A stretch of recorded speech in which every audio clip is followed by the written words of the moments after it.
अगर आप competitive examination दे रहे हो, जेई नीट या कोई और पहली बार ड्रॉप ले रहे हो, यानी कि पहली बार तैयारी कर रहे हो, पहले कभी तैयारी करी नहीं, तो ये वीडियो तुम्हारे लिए बहुत काम का है, क्योंकि वो कई प्रकार के चैलेंजेस को फेस करते हैं। जो चैलेंजेस फेस करते हैं वो अपने अनुभव के आधार पर आपको बता रहा हूं, उनको कैसे सुधारना चाहिए। अच्छा, हमारी आधी से ज्यादा दिक्कत खत्म हो जाती है अगर हमें ये पता हो कि ये समस्या आगे आ सकती है। एकदम से आ जाए तो डर लगता है, पर अगर पता हो कि ये आ सकती है तो हम उसके लिए प्रिपेयर्ड होते हैं। तो मैं आपको वही प्रिपेयर करना चाहता हूँ। काम का वीडियो ध्यान से सुनना।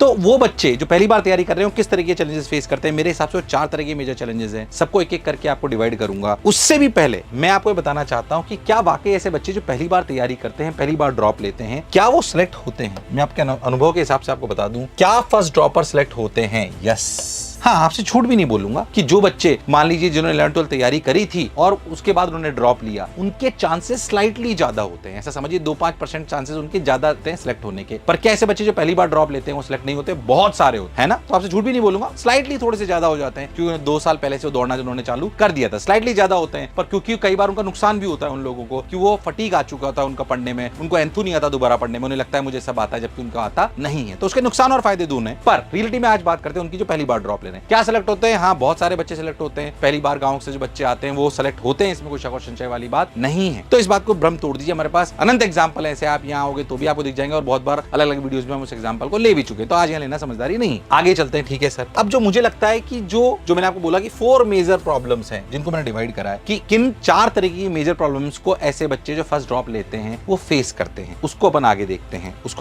कि 4 तरीके के क्या तरीके हैं। देखो भाई, क्या तरीके हैं 4। उसमें सबसे पहला है न्यू एनवायरनमेंट। चारों काम के ध्यान से सुनना। सबसे पहला है न्यू एनवायरनमेंट। न्यू एनवायरनमेंट मतलब जब भी आप किसी कोचिंग को ज्वाइन करते हो या आप तैयारी में चले हो तो नया एनवायरनमेंट आपको मिलता है। कई बच्चे जो है कोटा जैसे शहरों में आके पढ़ते हैं, कोटा में बहुत बच्चे आते हैं, मोशन में बहुत सारे बच्चे आ रहे होते हैं, या किसी अदर जगह पे भी जा रहे हैं, या हो सकता है कि वो किसी और नई कोचिंग को ज्वाइन कर रहे हैं या किसी नए सिस्टम को ज्वाइन कर रहे हैं, तो उनके लिए एक नया माहौल होता है। जब भी हम नए एनवायरनमेंट में जाते हैं तो फियर ऑफ अननोन आने लगता है। न्यू एनवायरनमेंट में फियर ऑफ अननोन होता है। ये सबके लिए, अरे यार पता नहीं क्या होगा, है ना, नए दोस्त बनेंगे, वो पता नहीं कैसे होंगे, है ना, खुद पे जजमेंट प्रॉब्लम आने लगती है कि लोग मेरे बारे में क्या सोचेंगे। जब भी हम नए लोगों से मिलते हैं थोड़े सजग ज्यादा हो जाते हैं। एकदम से हम किसी एक रूम में चले जाएं जहाँ पे बहुत सारे नए लोग हैं तो हम सजग होते हैं, हम कैसे बिहेव करें, क्या पहने, कैसे करें, क्या बोलें, कहीं ऐसा तो नहीं मेरे को पता पड़ जाएगा मैं गाँव का हूँ, शहर का हूँ, हिंदी माध्यम का हूँ, मैं गरीब तबके से आता हूँ, मैं तबके से आता हूँ, मेरे को जज करेंगे, मैं सुंदर हूँ नहीं हूँ। There lot of problem. कई दिन हमारे इसमें निकल जाते हैं। जाहिर सी बात है कि नए एनवायरनमेंट को एक्लिमेटाइज करने के लिए आपको टाइम लगता है। मैं कह रहा हूँ ये टाइम लगेगा, पर अगर पहले से प्रिपेयर होकर जाओगे नहीं यार ये सब होगा, क्या फर्क पड़ता है, कोई मुझे क्या जज करे, जो मेरे क्लास में बैठा हुआ है वो मुझे, मेरा जजमेंट तब होना चाहिए जब मैं सिलेक्ट होऊंगा, आज मैं कैसा दिख रहा हूँ इससे कोई फर्क नहीं पड़ता। तो ये आपको सेल्फ करना पड़ेगा, इसमें मेरा ज्यादा रोल नहीं है। ये सेल्फ अवेयरनेस लानी पड़ेगी आपको कि नहीं ये होगा, और अगर ये होने वाला है तो मैं इसे लिख दो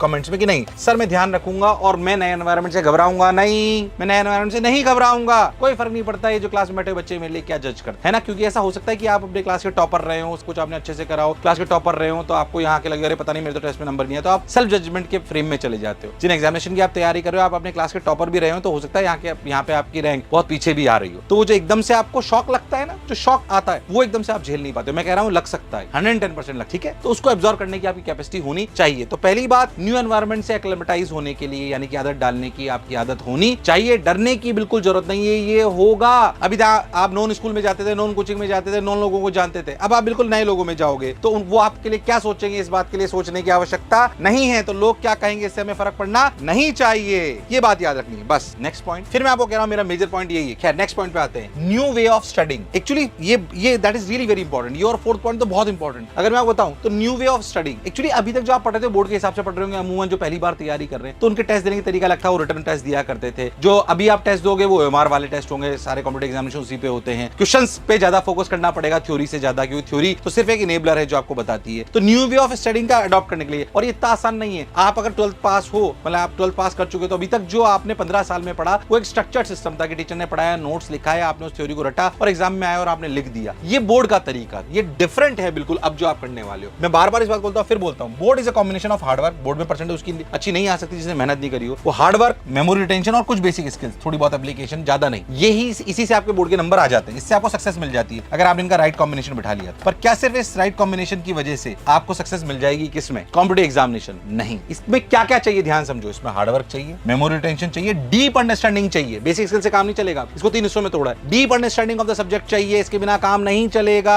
यानी कि जो आपने थ्योरी पढ़ी उसकी डीप अंडरस्टैंडिंग होनी चाहिए। अच्छा ये कहा है तो ये मतलब है, ये कहा है तो उसमें लॉजिक ढूंढने आने चाहिए। उसके बाद एप्लीकेशन स्किल होनी चाहिए कि जो मैंने अंडरस्टैंड करा है मैं उसे अप्लाई कर पाऊं। और थर्ड, उसको अप्लाई करने के लिए एक और स्किल चाहिए, जो चाहिए कैलकुलेशन। इनके बिना आपका नहीं होगा, ये होगा तब आप सक्सेस को पाओ। अब ये तीनों चीजें इंटीग्रेट करना, अभी तक तो सिर्फ हम तीनों से सक्सेस पा रहे थे, अब इन तीनों को और इंटीग्रेट करना आपके लिए एक नई न्यू वे ऑफ स्टडिंग है, तो ये आपको इनकॉर्पोरेट करना आना चाहिए। अगेन ये एक नया एनवायरनमेंट है, इसको आपको समझ में आना चाहिए कि अच्छा मुझे इसको इनकॉर्पोरेट करना है। तो पुराने न्यूरॉन्स के नेटवर्क को तोड़िए, नई समस्याओं को सॉल्व करने के लिए नए तरीके को ढूंढिए। यानी कि आपको नएपन के लिए खुद को तैयार रखना है। पुराने तरीके जो पढ़ने थे उसका कुछ हिस्सा लेना है, पर उसमें कुछ और नया भी इनकॉर्पोरेट करना है। और ये सबका तरीका अलग अलग हो सकता है, पर कैसे इनको इनकॉर्पोरेट करना है तरीका अलग अलग हो सकता है, पर ये इनकॉर्पोरेट करना बहुत जरूरी है। हाँ सर, ये बात आपकी बिल्कुल सही है। फिर कह रहा हूं काम का वीडियो होने वाला है। तीसरा पॉइंट जो बहुत इंपॉर्टेंट है, जो बच्चे फेस करते हैं, अगेन तीसरा पॉइंट, कंपैरिजन। एक्चुअली बहुत सारे बच्चे, जैसे मैंने आपको बोला कि आप अपने क्लास के टॉपर होते हो, अब वहां तो आपको सब गांव में हो सकता है आपकी 95% आए तो भाई साहब ताली बजी हो, खूब हुआ हो। 95% वाले बहुत सारे बच्चे आते हैं, 90 वाले बहुत सारे बच्चे आते हैं यहाँ, है ना। तो आपको लोग यार मैं तो कहीं हुई ही नहीं, तो एकदम से आपको शॉक लगता है कि अच्छा यार मैं तो जहां मैं हीरो था, राजा था, एकदम से यहाँ आके कोटा आके, तो मुझे लगता है क्या और जरूरी भी है, क्योंकि रियलिटी ऑफ वर्ल्ड तो वही है, तो करना भी। तो आप कंपैरिजन में बहुत फंस जाते हो। क्लास में जाते हो तो बहुत सारे बच्चे शायद ऐसे भी हो सकते हैं जिन्होंने पहले से पढ़ रखा हो या जिन्होंने तैयारी करी हो, है ना, हो सकता है ऐसा। तो आप क्लास में लगे यार इसे तो सब आता है, इसे तो सब आता है, तो डरने की जरूरत नहीं है। अरे उसे सब आता होता तो सिलेक्ट हो गया होता भाई, कोई बात नहीं।